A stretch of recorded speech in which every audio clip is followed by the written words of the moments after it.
as well. I would love to hear, what is one way that you're using Gen AI in your work or in your organization? And while folks are thinking on that, and Tim, let's check out what folks have to say. I want to share a little bit more about Tim. Tim is chair of IDEO, and he was the CEO of IDEO for over 30 years.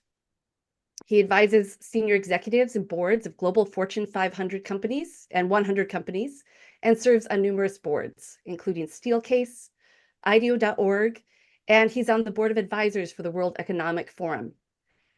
His book, Change by Design, shows how the strategies of design can create impact at every level of the business. And Tim holds multiple honorary degrees, doctorates, I should say, sorry, from the Royal College of Art in London and Keio University in Tokyo. Tim, it is such a pleasure to have you here. So I'm going to start with you. What are some ways you've been using AI in your work? I've noticed as people have been putting stuff in the chat here, it's just some ways that I'm using it that others are too. I mean, I often use ChatGPT as a way of exploring a topic before I start writing about it. It's not necessarily going to give you the final piece of research that you need, but it does give you interesting ways to go and places to start. It's always very good at giving you lists, so I use it a lot for creating lists of things that are relevant to whatever I'm exploring. So yeah, that's one way I'm using it. I'm loving the fact that now Google is beginning to give you kind of if you ask a question on Google, it'll give you a kind of an AI summary of whatever it thinks you're interested in at the top of the page now. I noticed yesterday I was doing a search on some of the oldest companies that are around in the UK, and it gave me a beautiful little summary without me asking for it. So I like the fact that that's happening in kind of an embedded way. And then also summarizing notes from video meetings is another great use for it, obviously. Yeah. Yep. And what I'm seeing in the chat, a lot of people similar, early ideation, getting ideas, improving emails and writing, a lot of upfront. Not seeing a lot of examples of downstream like decision making, but we are starting to hear some of those things as well.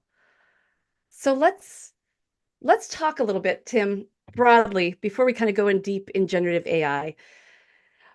You began running the IDEO San Francisco studio in 1992, and you've had an illustrative career across Silicon Valley, working with quite a few organizations and executive teams, and especially ones who've been leading through times of disruption at any stage in history.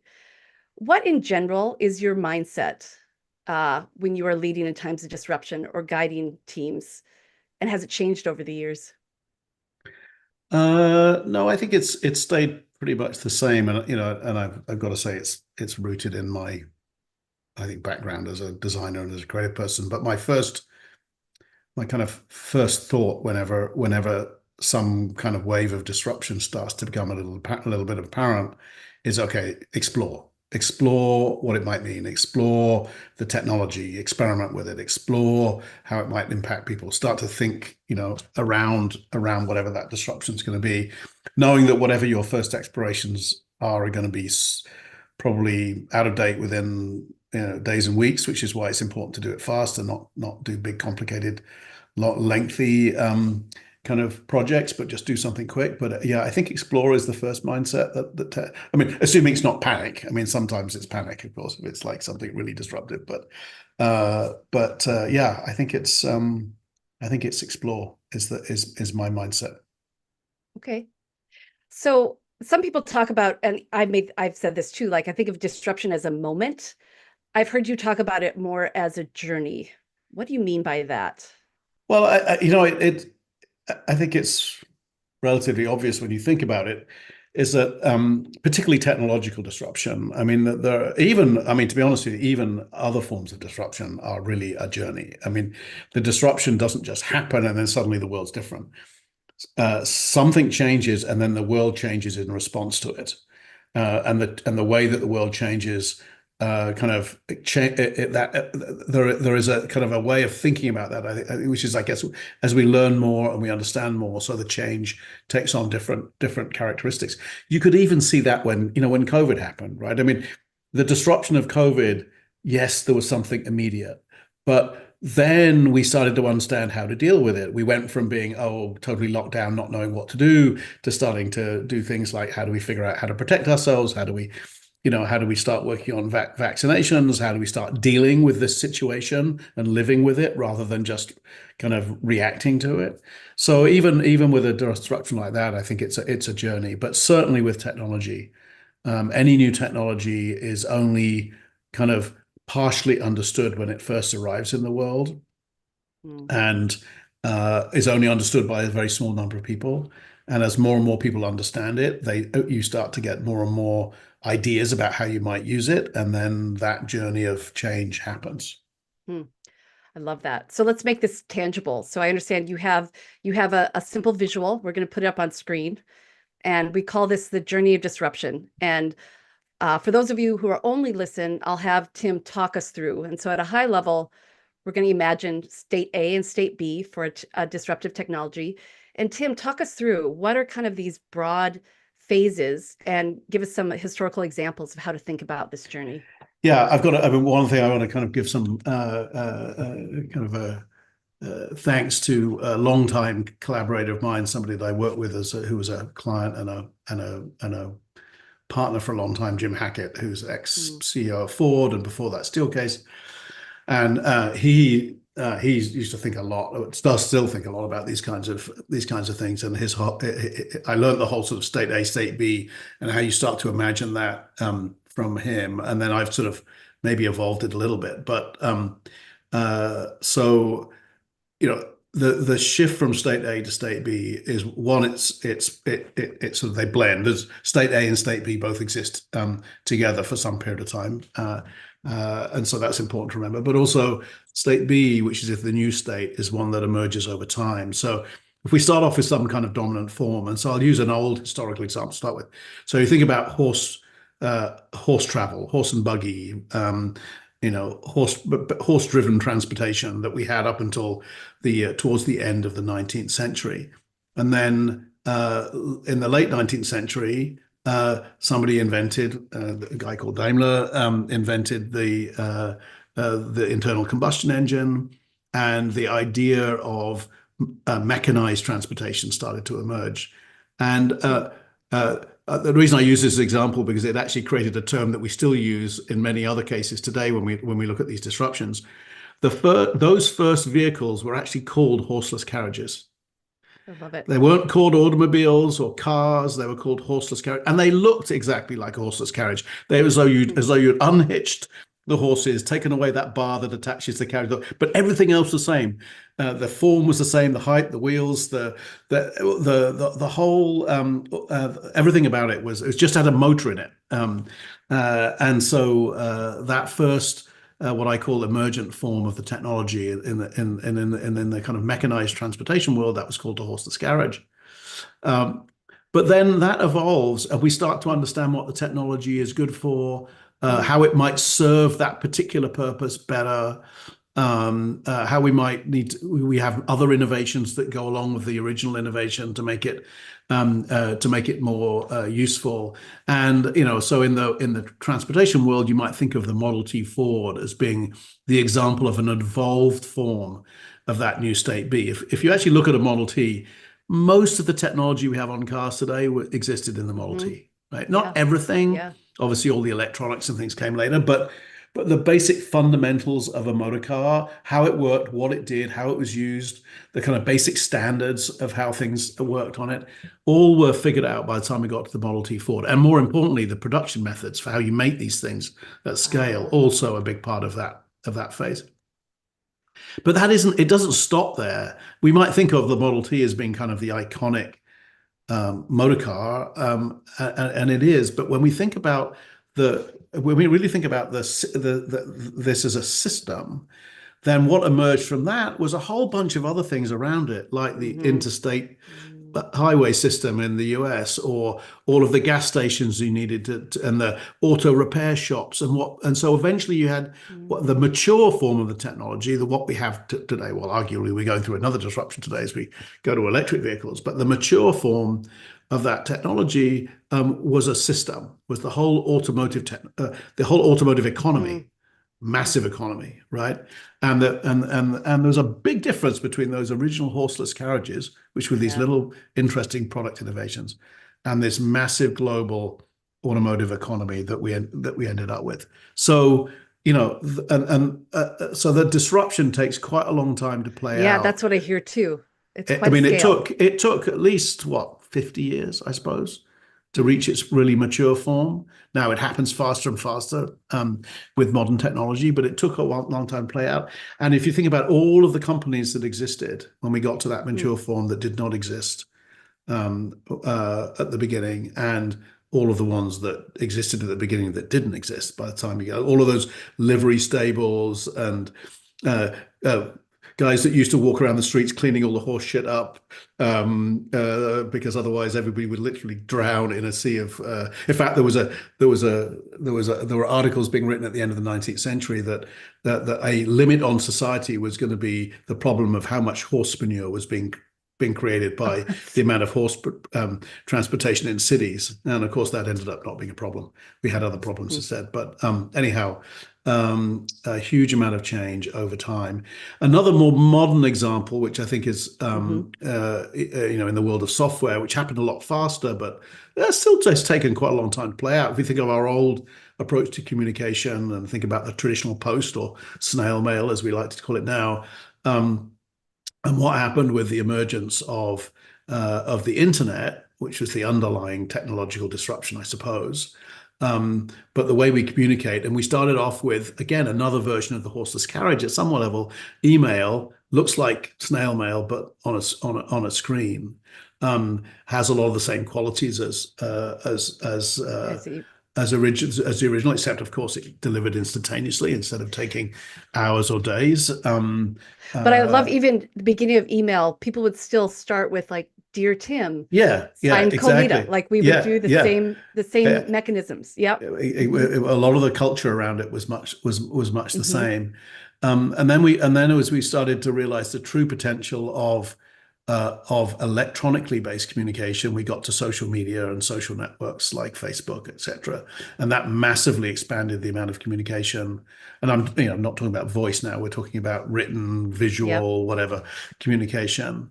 And you could argue that, again, just like the Model T Ford, social networks like Instagram or Facebook were kind of the icons of Hmm. electronic communication, and Hmm. obviously reached billions of people. But actually, when we get to the really mature form, and we look at platforms like WeChat, which are way beyond just communication, right? They have methods of paying, they Yep. have all kinds of other. They're these like massive applications that you can basically live your life on them. And you could argue that that's the kind of mature form of what started off as post and writing letters. So that's another example of how a technology has matured over time. And uh, so yeah, it's I think that process, as I say, it speeds up as we Yep. move forward, but I think it's relatively predictable that it's going to happen. What is not predictable and what is very hard Mm. to imagine is what the mature form of a disruption is going to look like when you're still in the emergent phase. Right, that makes That sense. is So really hard. That's really hard to do. that makes a lot of sense. So we'll go there in a moment. So let me just summarize where we're at, and then let's apply this to AI. So in a journey of disruption, the big idea of kind of the first stage is this emergent form, and it really is about emulation of kind of the previous or the existing way that the humans experienced it, like the horseless carriage. Evolved form is very much about what the tech is good for, and maybe emerging some new capabilities or solving new human needs. I've heard you talk, Tim, though. This is also a stage where we learn it's not going to change everything. Like human needs are still human needs. So I want to talk about that a little bit more. Mhm. Mhm. And then the mature form is where it starts to move to space to thinking about the full system and the ecosystem and the Yeah, interdependencies, and maybe even unlocking a human capacity that we didn't even yeah. I imagine, like love you said. somebody just pointed out something in the chat Yep. which I loved, which is also by the time you get to the kind of mature stage, you're starting to understand all the downsides of the of Uh, so I think somebody in here in the chat mentioned with with communications, we have spam, cybercrime, all of these other things that are only possible now because of the in the automotive world. We obviously have pollution and traffic and all the other things that became issues with the automotive. So that's another. I mean, of course, which is what begins to cause us to look to see what the next disruption might be to solve for some of those problems. But it is something that comes along with this journey, is that Yeah. at the beginning, in the emergent phase, we tend to be hugely optimistic about the technology and what it's going to be able to do, and we're not yet understanding the unanticipated kind of Yeah. outcomes or implications of the technology. Although perhaps with AI, we're a little bit more worried than we are with some technologies when we get started. Mm. But it is interesting that as the disruption matures, so the problems and challenges with that new state become more and more apparent. Yeah. And the reason I love that you're sharing this with us, Tim, is because you're going to also talk to us about how we can design for those preferred futures or ways that we would like to see that move. It doesn't just happen to us. Before we go there, let's go ahead and take the visual off the screen, and let's talk about the journey of disruption as it relates to AI. So what stage would you say we are in now with regards to generative AI? It's actually interesting. I think with regard to generative AI, we're definitely in the emergent phase. I mean, I don't see anything yet that really indicates that it's got to that level of sort of completeness that you would expect when we get to kind of the evolved stage. Literally the technologies have just been let out of the box, and which is both frightening on some respects, but on the positive side, what happens when technology becomes gets out into the sort of public realm is you get this enormous amount of it's an almost new network of people who can innovate around it and do innovate around it. So what happened with motor cars is like that one first invention that came out of Germany in 1870 something, whenever it was, led to an explosion of new motor car companies. Literally hundreds and hundreds of motor car companies emerged in Germany, in the UK, in America. You ended up those all kind of collapsing back down again to a relatively small number over time. But there was an enormous amount of innovation. So we're seeing that right now with AI, right? We're seeing, I mean, there's a record number of startups being funded by venture capital in the generative AI space. And a lot of those, of course, won't make it, or they'll end up getting eaten up by existing players. But also we have not yet seen kind of applications, I believe, of AI, which really have kind of shown that we've shifted into this new state. Everything right now feels like it's a bit in that horseless carriage phase. We're doing old things, but in a slightly new way. So I'm kind of excited to see what some of those kind of evolved versions. On the other hand, AI as a technology has been around for decades. And there are other versions of AI, and sort of non-generative, if you like, which are embedded in many, many, many of the things that we use today. Anything that uses an algorithm is essentially using some form of AI. So it's an interesting technology. It's one that's sort of in different phases, depending depending on how you think about it and how you look at it. We already have. I mean, every robot is a version of artificial intelligence, right? And there are millions of robots operating in the world already. So we're sort of we're in almost in different parts of the journey, depending on which part of the technology you're thinking about. But the thing about generative AI, which I think is important, is as a technology, it's more accessible because of its nature. It's more accessible to more people, and therefore more people are innovating with it, more people are exploring with it, which means we will get the rate of innovation, I think, will go up very fast compared to previous uses of AI, which tended to be inside R&D shops, inside companies, available to relatively small numbers of people. I mean, this is fascinating and a little bit scary too. So we have some comments. Folks are like, so as things move towards emergent and mature, it can feel concerning. And so, Tim, help us just reground in. I've heard you say, though, even with disruptive technology, there are certain human qualities that won't change. And so I'm curious, what do you think as we move towards the emergent or evolved stage of AI? What are the human qualities that you feel are going to stay the same and are going to be important thing, are going to be like the unique quality that we're all going Well, to be I paying mean, attention to? I almost think that, so, I mean, this is true. I mean, as human beings, we change relatively slowly. Our physiology doesn't change at all. Our psychology changes relatively slowly. And it's one of the things that we're struggling with today in the kind of digital era is that our physiology and psychology is very much in a pre-digital era. I mean, yet we're being bombarded with all of this information, and that's causing some really quite challenging problems, Yeah. particularly around mental health.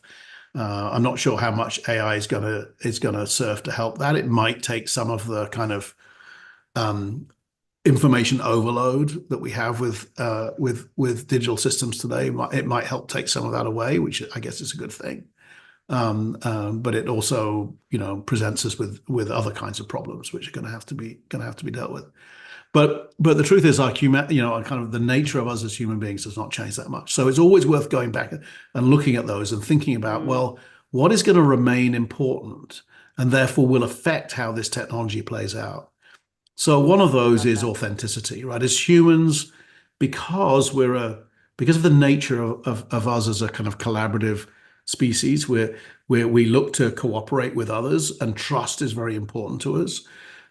So authenticity is important, right? We seek to Yeah. understand others, and authenticity is a way of being that transparency is a way of understanding others. And so in a world where anything can be artificially created, almost anything can be artificially created, then I wonder whether or not authenticity won't actually increase in its importance. I wonder too. Yep. Okay. Is there And anything and else? and when so that's one. And another one, which is something which I think we don't talk about so much, but it turns out to drive so much of so many of our choices, not only individually, but even more importantly, kind of as a kind of societally, and that's taste. Mm, So mm, mm, we, as one of our other characteristics as human beings, and again, it comes back to the fact that we're a kind of a collaborative species, is that we don't our tastes don't stay the same, right? We get hmm. bored with things, or we get enamored with new things, or we follow tastemakers in whatever arena they show up, and so the ability to create new, the importance of creating new and then creating new kind of tastes, if you like, whether that's in fashion or in media or even in even tastes, political tastes or organizational tastes inside businesses. These things change not because they have to change, but because we want them to change. Yeah. And so I think that offers up a reason to think that human creativity is going to remain important, right? Because I'm not. I mean, it's possible that we will be able to create artificially induced changes in taste, and it'll be interesting to explore what those might be. But I think taste will remain important, and changing taste will remain important, and that for me that tends to indicate that human creativity will remain relevant. Yeah. So I love authenticity, trust. We have a couple, or a taste. A couple of folks in the chat are just adding a couple to that I think you'd agree with. Trustworthiness Yep, tends to be one that would be yep. high. There was, yeah. So do you have any speculation about the mature stage? Like you said, this is the hardest one. We don't know, but any Yeah. thoughts? Well, I mean, one area that I'm interested in is, but I don't know how it's going to show up. But as a designer, I'm struggling with the fact that many of the challenges we're facing today are reaching the limits in terms of complexity, reaching the limits in terms of our ability to Ah, actually think about them. mm, Um, and mm, um, and and so it's very hard to understand, where do you start with climate change? Where do you start with income inequality? Mm, Because these are very complex, systems that we're trying to figure out how to nudge or change or evolve or innovate around. And so I'm intrigued by what happens when we have, not just one agent, but maybe whole hosts of agents that are helping us imagine and deal with and think about things that are very complex, and maybe simulate, model outcomes, or explore possibilities in a way that we couldn't before. So I'm really interested to see how AI will affect the tools that we design with yeah. and the tools that we use to imagine the future, perhaps in a way that's a little bit more predictive of the kinds of complexities that we're Hmm. dealing with. So that's certainly one area that I think there might be some pretty amazing design tools that emerge over the next few years. But I mean, there are almost any area of life that we can think about. I think we might imagine quite different. So in healthcare, for instance, I think our interaction with the healthcare system could change quite dramatically if with AI, and that we might imagine our own. I mean, this is something we've been talking about for a while, but the idea that we might have our own personal physician, maybe our own personal tutor from an educational standpoint. And this is not a person, but it's a set of And agents it, or whatever that we work with that are able to deliver and anticipate and perhaps even coax us to behave in ways that are good for us. I think that that might finally come to pass in some form. We've been speculating about it for a long time. yeah, I'm kind of interested in that. it is. So we went from kind of this current moment to thinking about a very mature state of a lot of possibilities. Tim, let's make it tangible. What are things that leaders or teams can do now to start to steer their organization towards the AI tools and integration that makes sense to them? So I've heard you talk a lot about the importance of an audit or how a team can get Oh, started. So what are some tangible ways that leaders can strengthen their organization and take some steps now? yeah. I mean, it strikes me that, I mean, again, we've seen this before. That when a technology that's truly, has large scale implications, that's kind of almost global in its reach, then it's almost overwhelming. Like, okay, how's this going to change? It's going to change everything. Well, yeah, but where do I get started? Well, I mean, just I would suggest it's often simplest to get started with the basics, and then go take a look at the kinds of things you do today that are most important to you and your organization. And a simple way of doing that is like, okay, if we're an organization that serves customers, so how is this technology? How might we think about this technology in a way to better serve our customers? We're an organization that has to work together. How might this technology help us work together better? We're a technology that has to take things that other people do, supply chain, make stuff, and then turn that into things that our customers want. Well, how might this technology improve the way we think about our supply chain? And begin to kind of break, your Hmm. business up into some of the kind of key processes, and then understand where this technology might help. Doesn't mean say you've got to invent it all from the get-go. In fact, or from the ground up, and almost certainly won't. I mean, there are so many new products and services being delivered here, and every kind of tech company is offering an AI version of themselves. But it's like any other kind of innovation or design problem. It's like, where are the worst pain points? Where are the things that you're Yeah. struggling the most with? I mean, I'll give you an example. Uh, uh, uh, IDEO worked quite closely with one of the big clothing companies, H&M, based out of Sweden, and was particularly looking at how can H&M were really interested in how they could be kind of better at dealing with the kind of the sort of sustainability questions around their business, and they were worried about the fact that they were doing a fairly poor job of predicting what products were going to be bought from what stores, and which led to a lot of waste. A lot of particularly their core products would get shipped to a store and not sold and have to get, and then they end up, most of them end up in some sort of landfill, right? So, working with a team from IDEO, they took a look at using some kind of human-centered tools, based on AI, to give to store managers to help them do a better job of predicting how many, medium white t-shirts we're going to get sold in the next month, right? And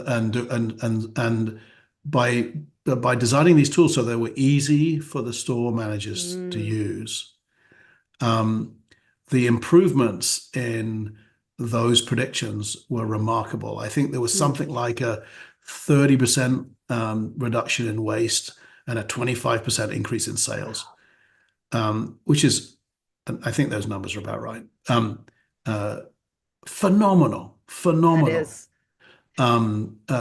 Just by, not just by, but by focusing on a pain point and designing tools in a human-centered way. So these tools weren't there, they didn't automate it. It wasn't like, oh, we're going to design an automatic system. It was like, no, we're going to create a tool that helps the people in the system do a better job than they are today. So I think that's a kind of a nice, simple example. That's a great example. And it brings together, like you said, the system, the pain point, a human-centered solution that integrates the benefits of an AI-based solution too. Yeah. So if I were to summarize, you make it sound so easy, Tim. So I'm going to try to summarize back the process of, so if a leader were to do an audit, what I heard you say, so one thing is look at your existing operations and activities, whether it be the supply chain, marketing, your customer centeredness. Where are some of the areas where AI might help? 2, look at some of those opportunity areas. Where is something that's most relevant, like the H&M example, it was about reducing waste. What's relevant to the business, and it's particularly a pain point. 3, we didn't go into this, but you can imagine experiments. What are some of the ways, there's people already in your organization, we all know this, who are already doing experiments, probably at the edges with AI, that can reveal some of what you might integrate.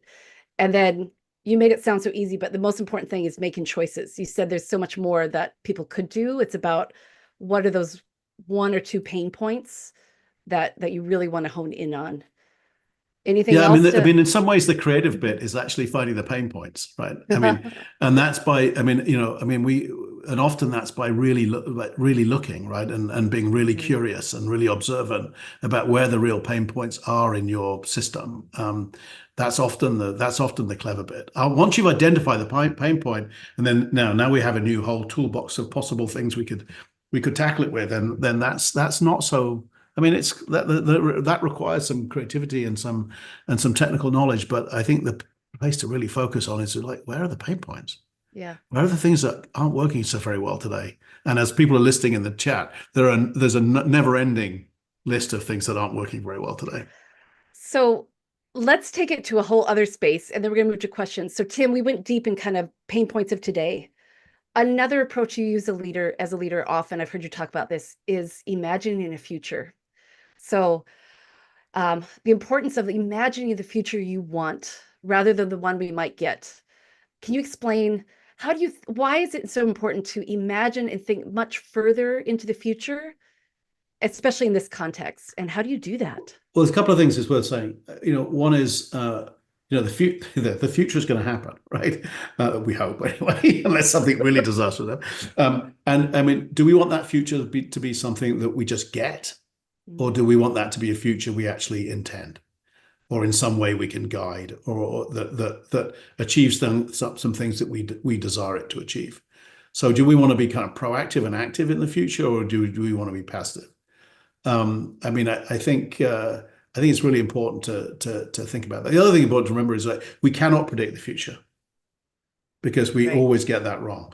What we can do is investigate the future. We can experiment with the future. We can essentially activate it in some way. We can like head towards it using our imaginations. And so nothing we do is going to predict the future, but there are things we can do to make a future that we want to be a little bit more likely. And I think it's worth. I mean, I think we live in a time, unfortunately, where the future is mostly a rather scary thing. It's mostly a rather negative thing. We're thinking about all the downsides of the mistakes that we've made. perhaps by not thinking about technology enough, or by letting ourselves, drift, or more than drift, into a situation where we're just kind of rapaciously growing and using up the world's resources, or not caring about certain things that should matter a lot more. That approach to me seems like not very useful. And I find myself wanting to try to imagine preferred futures, imagine Mm. futures we would prefer to have happen, and try to understand what it might take to get us there. Do you have an example? Can you? Well, so one that I find quite energizing, literally, pardon the pun, is when we think about clean energy, right? It is not at all difficult to imagine now that there will come a time that's not that far in the future where we will have unlimited carbon-free energy. Right, we will have. I mean, the rate that we're moving across to renewable energy today, you can imagine that in 30, 40, 50 years, we'll have unlimited carbon-free energy. Now, think hard about what the implications of having unlimited carbon-free energy would be. Right, there are many things today that we treat as a scarcity that would not be a scarcity. Mm. There are many problems that would seem that are impossibly difficult to tackle today, like the clean water problem, right? If we had unlimited renewable energy, we could solve the clean water problem tomorrow, because we've got lots of water. It's just that it's salty. Mm. Um, there are all kinds of other things that we could do if we had unlimited renewable energy. So, whether it takes us 50 years to get there, 100 years to get there, and no doubt there'll be other implications, those kinds of thought experiments, where you're standing in a future that's really rather different from the one we have now, where something has fundamentally Mm. changed, is a very is something that I find very kind of, it unleashes the imagination. I see. So yeah. And so, like you said, it's not to try to predict it, but as an activity to then guide what are the choices you would make now for that preferred future. Yeah, exactly. Yeah. And what would you invest in now? What would you focus on now? What might be the implications for your own activities Hmm. in such a world? Tim, this is utterly fascinating, and we don't have enough time for all the questions, but I am going to start to switch towards questions, and Mhm. uh, let's just dive in. So we've been talking with Tim Brown about imagining and navigating your way forward as a leader in a disruptive AI journey. So, Tim, you talked a bit about creativity, and we do have a couple of questions on that. So, this comes from a Tim as well. How can generative AI aid in creative disruption?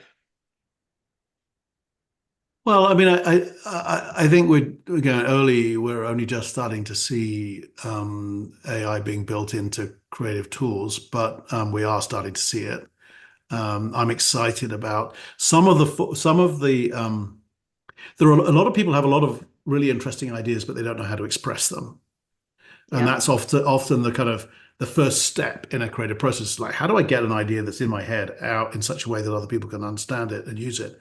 Well, we are now beginning to have tools. We already have tools, right, where we can make a movie by writing a few words. We can make an image by writing a few words. That's not going to work for everybody, but for some people, that will enable them to express an idea that they couldn't express before. Um, and uh, and that is the first step in the creative process. We're also going to be able to use these tools to explore many more options than we used to be able to explore, which means we might be able to evolve our ideas further and faster. I mean, if you look at the first, I mean, I've in many cases have been fortunate enough through IDEO to have worked on the first generation of a new technology. Whether it was the first laptops or the first cell phones or the first whatever. Yep. And they're always quite crude because it takes a long time to go through that process of. Mm. But if we've got tools that help us go through that process much faster, we might be able to develop these things more quickly, make them more usable, better solutions, maybe cheaper, so they reach more people, whatever. So I think our ability to explore more options faster will also be another advantage. So I think there'll be some places where I think about it as a technology that might, for people who are creative or want to be creative, it might help our brains be bigger and our arms be longer. We'll be able to think more and reach further. than Uh-huh. we could before. Yeah. Any, just as a follow-up, I can't help but ask it, any concerns about that? You are a leader in design and creativity. Some people are embracing it fully and excited about the future of these tools in the creative process. Some are very fearful. How do you help people think in this moment? Well, I think I mean, there are a couple of things that we should be fearful about, and somehow need governing. One is people put a lot of work and energy and passion and their own kind of innate talent into building what you might think of as creative IP. And that should remain theirs, and it shouldn't get stolen from them and used to kind of automate, as we are seeing happen. And so we need regulatory environments that at the very least reward people for when it happens, and to some degree protect. So that is a big role for government. And the other side of it, of course, with the availability of tools that are ever more powerful, is that people who wish to do things that are harmful will find it easier to do those things. Whether that's making, media that is harmful to people, whether it's Yeah. cybercrime, whatever. And that is more of that's less of a, I mean, it's regulatory to some degree, but I think it's policing in another sense. We will need organizations and technologies that help police activities in order to prevent those kind of undesirable activities, which will be easier. So there's plenty to worry about. Uh, I have some level of confidence that we are learning how to manage the regulatory environment and the policing along with the new technology. We were very naive about it 100 years ago, 50 years ago. It took a long time for regulations to catch up. If you just look, I think I read somewhere this morning, like there are 120 AI bills in Congress right now, which is Oh my ridiculous. gosh. But Wow. I mean, at least it's evidence that there is concern and activity going on quite quickly. So I'm Yeah. hopeful. And then you look at I think in Europe, which is a little bit better at this stuff than in the States. Things like GDPR and some of the other big, kind of regulation changes have actually made a positive difference to the Hmm. way in which we handle kind of digital innovation. I love that. Thank you for acknowledging that and acknowledging the complexity. And then the whole reason you're giving this podcast today is to help broaden our understanding of it. So these things happen over time, they're journeys. There are ways we can do Perfute, keeping it human centered. It's definitely never gets old in a disruptive time. What are the human needs? What are the solutions that that improve the human capacity and condition? Lots to talk about. Let's go to one other question around you've kind of touched on this, but this is around challenges and opportunities. In particular, a company like IDEO or Tim, you work across a variety of organizations. What are some of the challenges and opportunities you're hearing most in the next 5 years as it relates to Gen AI? Well, I mean, I think there was a question in the chat that I was just looking at, which is like, Mhm. does speeding things up more and more, is that necessarily an advantage? I think that's a really good question. I don't know the answer to that. And I think there are some things that we're much better off slowing down than we are speeding up. So, and there are some forms of design and innovation actually, which are better done with thoughtfulness over time. So, I think figuring out which falls into what category is going to be a really interesting thing to think about. I worry about. I mean, unlike a lot of other people, worry about the fact that this seems to be a technology where the big players can win faster than everybody else, and so that sort of just like Mhm. the last generation of digital innovation created inequality in terms of who won, both in terms of businesses and even individuals in terms of who did better financially out of these things. I think this one could be even worse. And Mm. so that's something we need to take really seriously, because at the moment the people who hold the most data have the most power, and they tend to be the biggest organizations. Mm. And so it's going to take some pretty radical governance, I think, to prevent that running away to the point where it's almost impossible for small organizations to succeed. It's interesting. I'm doing some work at the moment. I do some work in Japan, and um, I was meeting with some companies there. I was there the other week, and I was meeting with some leaders of companies which were 3, 4, 500 years old.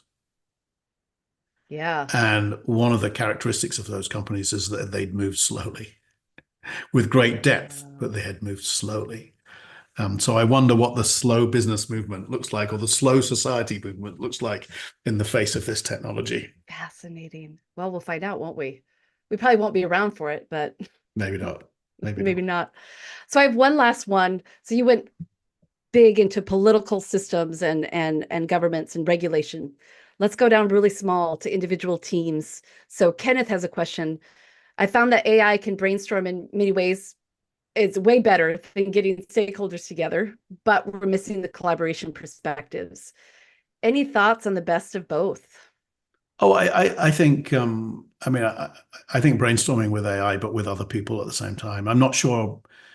I think brainstorming is a funky topic anyway. I mean, it's not one thing; it's many things. But I think there's a sort of a um, the way in which humans react to ideas that are put in front of them is quite unique, and I don't and very immediate and very energizing, which I don't think you get that from AI. But what AI can do is like support things that you're talking about, or bring new possibilities to the table, or bring some more supporting information. So I'm excited about the kinds of experiences where we might be bringing people and these tools together and literally working simultaneously with Yeah. I mean, it's the same argument that is made in the world in some world of chess, right? With the best chess players today are combinations of humans and chess computers. That they beat the best humans and the best computers. So I think that's going to be true in creativity. That Yeah. the best Mm. creativity is going to come from combinations of humans and these Combinations. technologies. Yeah. I have to share a research study that came out in July out of the UK, and they had 300 creative writers. Half of them wrote using prompts from AI, and half of them wrote without prompts, just from their own creative process. And then they were judged, blind judging. And what's interesting is judged on how useful and how publishable the content was. So for the people who use the Gen AI prompts, their range of individual creativity was broader, especially if they were novice. But what's interesting was the collective creativity of the whole was less. Hmm. So those who generated creative works without the AI prompts collectively generated a broader array. Hmm. So I love that as example of individual and collective. These Yeah. tools are impacting us Well, different this in is one different of the ways. worries, isn't it, about AI, is that it's retrospective, right? It can only base itself on things that have been done before. On what's been done. And so Yeah. it'll have a flattening effect, right? I mean, you can see that with AI text. I mean, yeah, or AI movie. I mean, you look at AI images that come off of Midjourney and things. It's like they're already all looking the same, They're right? all looking the same. We're And it only a goes few back. months into it, and it's like it's boring. And so yeah, that spikiness, that's such a valuable part Mm, of creativity, may mhm. be something that is truly a human quality. We'll see, but Yeah, we will see. we'll see. Tim, we are out of time. This has been magnificent. I have one last question, and I'll let you think on it, and then I'm going to wrap us up. Thank you everyone for joining us. Uh, my last question, Tim, you can think on this, is just something that's inspiring you these days. We'd love to hear what you're thinking about. So I While you, was oh, okay, so go ahead, you sorry. you can take a moment. So today, just to summarize, we've been chatting with Tim Brown on leading through disruption in the age of AI. We've talked about how disruption goes through phases, how you as a leader or a team can do an audit of your team to think about your near pain points, what you might start to do now, and how you might use preferred futures, envisioning to think about the things that don't yet exist and design your way towards them.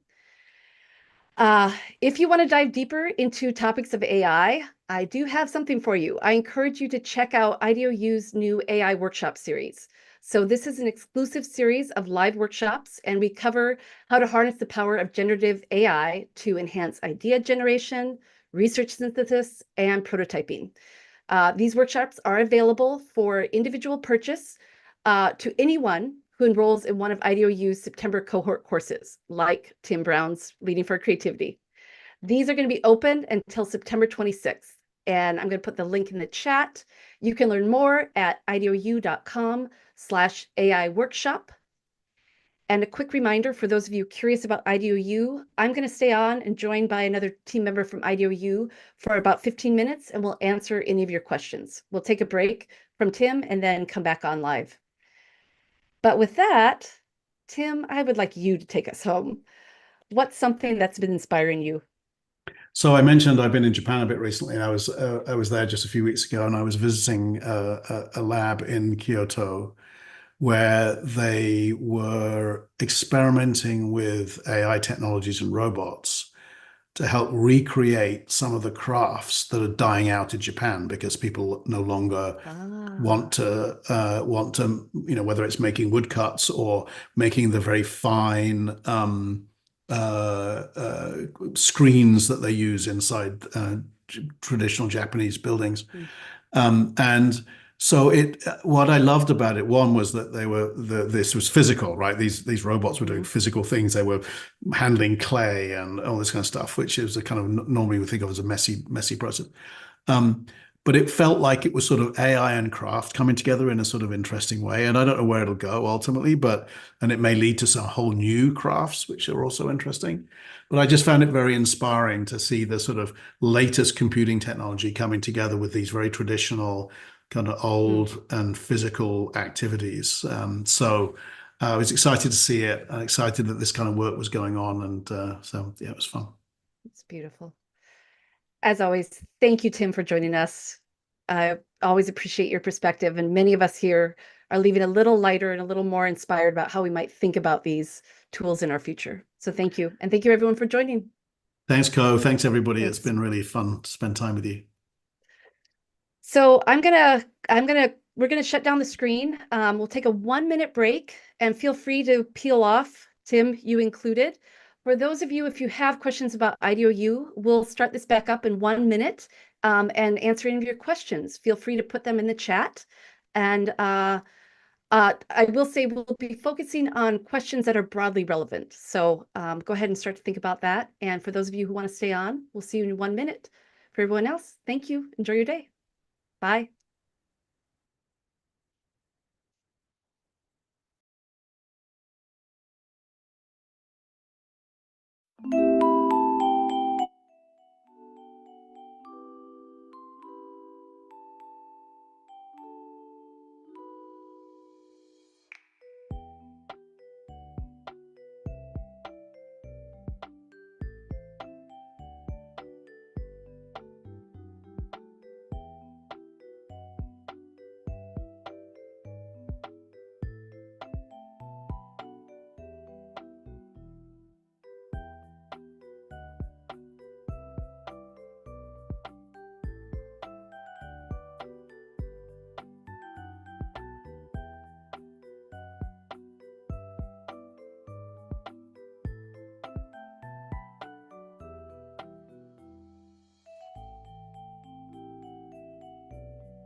Hello. I am happy to see a lot of you have stayed on. So we're going to jump into questions. We're going to take about 15 minutes to answer any questions you may have about IDEOU.